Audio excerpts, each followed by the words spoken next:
We call it the Depression. President Hoover's America was in a state of economic collapse. A quarter of the labor force was unemployed, with men and women of all skills frantically looking for jobs. Bread lines stretched block after block in every major city, and means for caring for the destitute were running out. Public morale was at zero. The Republicans had failed. What could the Democrats do? Their candidate won power by promising a New Deal. He would hold it longer than any other president in American history. Franklin Delano Roosevelt, or as everyone knew him, FDR.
FDR came from a family well acquainted with power.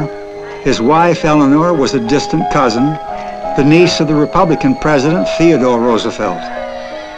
FDR was always a Democrat, and in his 30s, he served for 7 years as Assistant Secretary of the Navy in Woodrow Wilson's cabinet. But in 1921, while holidaying in New Brunswick, he caught polio. At the age of 39, he was paralyzed in the legs. A cruel blow to an active and ambitious man. But it taught Roosevelt patience and self-control. It gave him, too, a sympathy for the underdog and deepened his interest in social problems. Slowly, he learned to do without his crutches in public. In 1928, he was elected governor of New York and within reach of supreme power. A close observer of FDR throughout his years in power was Turner Catledge of the New York Times. The main use of power in the American system, power for the president, is to gain consent of Congress and the community for measures that he wants to put through for what he would consider himself the benefit of the community. Mr. Roosevelt, Franklin Roosevelt, was a past master at the use of power, but he was even more skillful at the acquisition of power. Acquisition of power became to him a game. He enjoyed it very much. Also, he used the power, I think, for a great good of the United States. He was a past master, at least, in its use. March 4th, 1933, a misty day in Washington, D.C., as President Hoover left the White House for the last time to attend the inauguration of his successor. Roosevelt that day was the nation's hero. The people practically demanded that he take full personal control of their affairs. Their mood was echoed by the newsreels. Where Roosevelt is to take the oath of office. Enthusiasm is at its height. Never was there such a joyful, jubilant, yelling, applauding inauguration crowd. Roosevelt is the nation's idol here today. Thousands of Americans are here to cheer the birth of a new era in national affairs. A New Deal era, which is supposed to pull the country out of its chaos. I, Franklin Delano Roosevelt, do solemnly swear that I will faithfully execute the office of President of the United States and will, to the best of my ability, preserve, protect, and defend the Constitution of the United States. So help me God.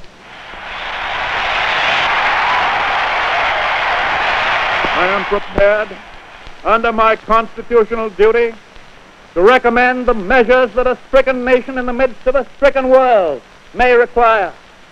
These measures, or such other measures as the Congress may build out of its experience and wisdom, I shall seek within my constitutional authority to bring to speedy adoption. But in the event that the Congress shall fail to take one of these two courses, in the event that the national emergency is still critical, I shall not evade the clear course of duty that will then confront me. I shall ask the Congress for the one remaining instrument to meet the crisis: broad executive power to wage a war against the emergency as great as the power that would be given to me if we were in fact invaded by a foreign foe.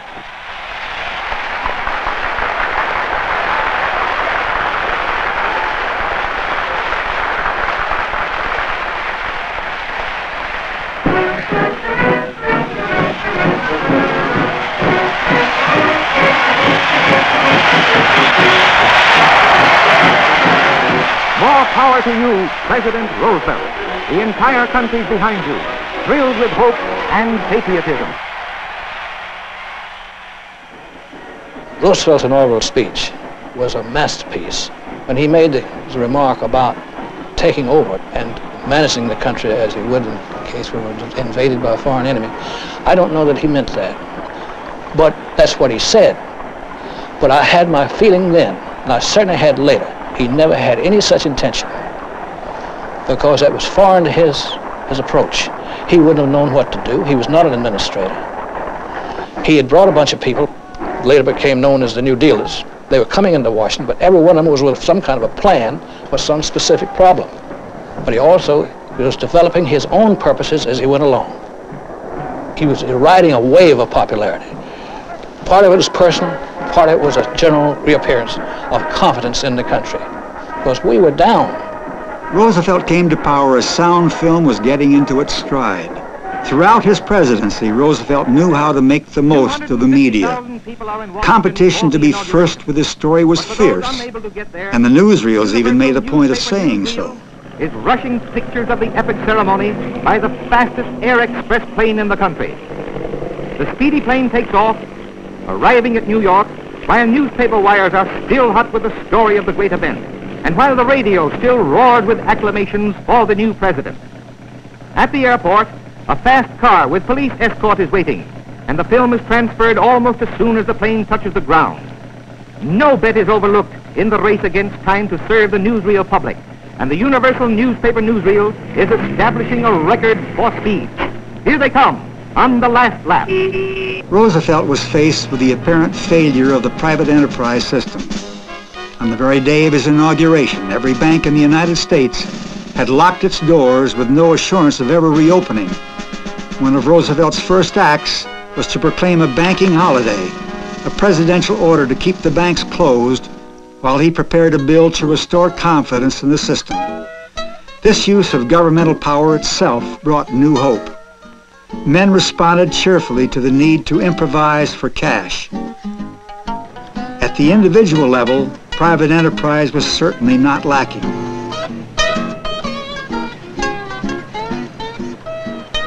I think it's symbolic to a great extent of Mr. Roosevelt's administration that when he walked into his office, and got back to the White House after the inauguration, there wasn't a thing on his desk. Not even a blotter, not even a pen, an inkwell, anything. So he started absolutely from scratch. His first job, as he saw it, was to reopen the banks. This day was a Saturday, which was fortunate in some respects, but he declared a banking holiday. He declared it under an act of Congress that was passed way back during the First World War. Members of Congress didn't stop to ask what was in the bill. They only had one copy. It had been drawn up in such haste. That one copy was sent to the reading clerk in the House, who read the bill. The House convened at noon, and the President had finished the bill about 10 o'clock that morning.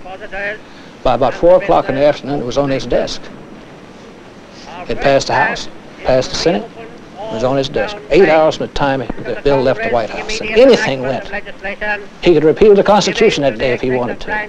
They wouldn't have asked any questions at all. The Capitol and the country could feel almost physically the presence of authority and powerful leadership. 500,000 people wrote to their new president, some likening him to God. To reorganize and reopen such banks as may be found to require reorganization to put them... Roosevelt's strength came from his dominance of the media. In 12 and a quarter years in the White House, he held nearly 1,000 press conferences. No one made better use of the radio, as in his famous fireside chats. This is about to pass legislation that will greatly ease the mortgage distress among the farmers and among the homeowners of the nation by providing for the easing of the burden of debt that now bears so heavily upon millions of our people. Well-considered and conservative measures will likewise be proposed within a few days that will attempt to give to the industrial workers of the country a more fair wage return, to prevent cutthroat competition, to prevent unduly long hours for labor, and at the same time to encourage each industry to prevent overproduction. Much of the basic legislation of the New Deal was enacted in the first 100 days of Roosevelt's administration. New government agencies like the Civil Conservation Corps and the Tennessee Valley Authority enabled many who had lost their jobs in the Depression to find new work and regain their self-respect. Throughout the Depression, you have been patient. You have granted us wide power. You have encouraged us with a widespread approval of our purposes. Every ounce of strength, every resource at our command, we have devoted and we are devoting to the end of justifying your confidence. We are encouraged to believe that a wise and sensible beginning has been made. In the present spirit of mutual confidence, in the present spirit of mutual encouragement, we go forward.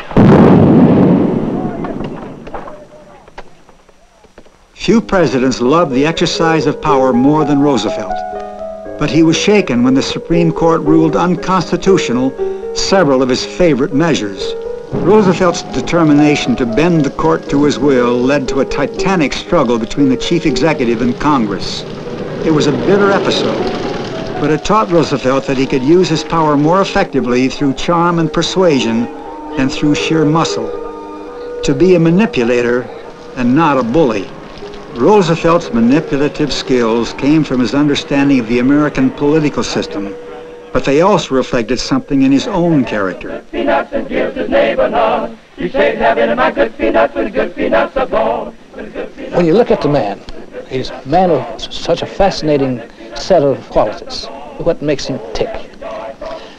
And what makes him the way he is? Because there were certain oddities in his makeup. For instance, his great compassion for the underdog. Where did he get that? Because he was not an underdog. He'd never been an underdog. And he arrived at this through some sort of an objective approach by his own illness. Because he looked old man death right in the eye for a long time. I'm sure that his illness did contribute to his compassionate nature. It might have been there, but it brought it out. It mined it, it loosened it.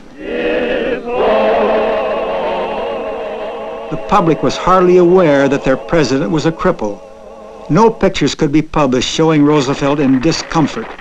Instead, his popular image was built up through static poses and well-planned film shots. The success of the New Deal gave Roosevelt a landslide victory in 1936. He carried every state except Vermont and Maine. Through the news shown on the screen, I want to thank the many thousands who have telegraphed and written to me since the election. I would like to thank each one individually for his and her messages of confidence and goodwill. But there are so many of them that this is practically impossible. To all of you, I say, we can now march forward, all of us together.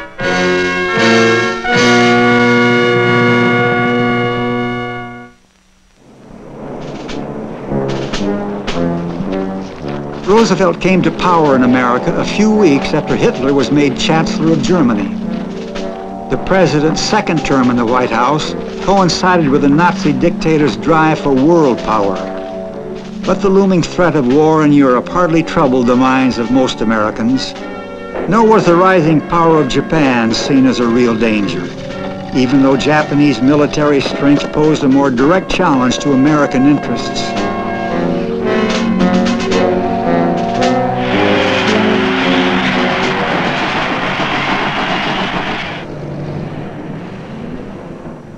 Protected by the Pacific Ocean on one side and by the Atlantic Ocean on the other, Americans felt confident of the security of their continent.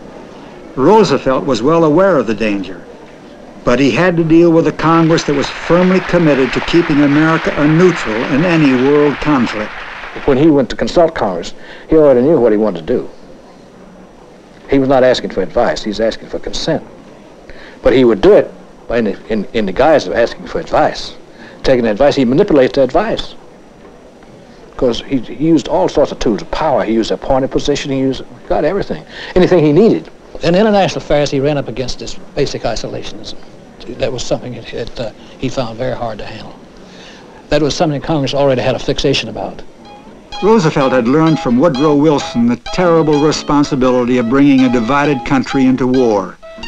The isolationists in America were well organized, and their voice could be heard on the newsreels as well as the president's. Many people inside America actively supported the European dictators, among them some well-known figures.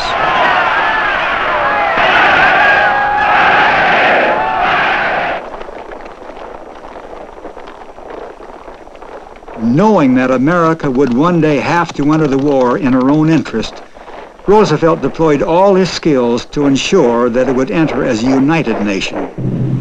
But you had to listen very closely to his carefully chosen words to understand his real meaning. This nation will remain a neutral nation, but I cannot ask that every American remain neutral in thought as well. Even a neutral has a right to take account of facts. Even a neutral cannot be asked to close his mind or to close his conscience.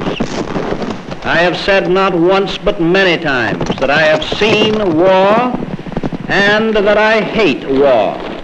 I say that again and again. I hope the United States will keep out of this war. I believe that it will, and I give you assurance and reassurance that every effort of your government will be directed toward that end, as long as it remains within my power to prevent. There will be no blackout of peace in the United States. No longer can the Nazis and fascists in this country masquerade as patriots or the communists as liberals. For us, there can be but one policy: keep America out of Europe and Europe out of America. While newsreels reflected divided opinions in America on the subject of war, Roosevelt looked for ways whereby he could help the democracies, while at the same time edging his own country towards active participation in their cause. Roosevelt was not only looking for an incident in the Atlantic, he was also looking for an incident in the Pacific. He wanted to do something to bottle up the Japanese. I think he wanted more than anything else to go to war in Europe. I think that was his top priority as far as participation is concerned. But he began to look for an incident also in the Pacific, and deliberately so. This is brought out in some books later, that this plan of getting an incident in the Pacific was actually discussed several times in the War Department among the chiefs of staff. I remember going to see the Australian Prime Minister, who had come through Washington, who had been to a War Cabinet meeting in London. And the next day I went to see the Prime Minister. And he told me in so many words, he says, well, you're going to get an incident in the Pacific. The President's looking for an incident.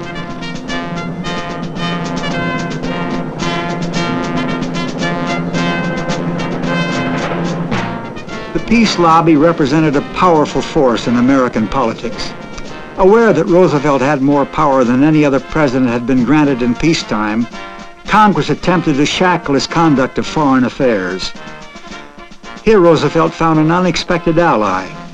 The Supreme Court now declared that Congress was itself acting unconstitutionally, since the president had sole authority in foreign affairs, except for the Senate's duty to pass upon treaties. This left Roosevelt plenty of room to maneuver. The American peace, which we celebrate today, has no quality of weakness in it. We are prepared to maintain it and to defend it to the fullest extent of our strength, matching force to force if any attempt is made to subvert our institutions or to impair the independence of any one of our group. Every American was thrilled with the message that President Roosevelt has just delivered to the dictators. The surest way to get peace is to mind our own business. And we're not minding our own business when our leaders issue saber-rattling statements and keep the country in a white heat of war hysteria.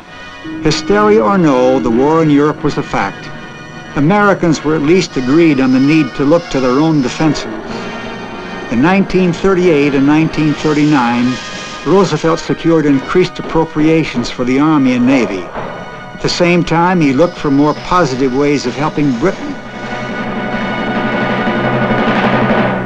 From the early 1940, even before then, Mr. Roosevelt was determined to lead this country in the war. He thought that was the best thing to do in the interests of democracy itself. And only by that could democracy be saved in the world. But he knew he had a divided country. That was reflected in Congress. There was the old isolation spirit was still there.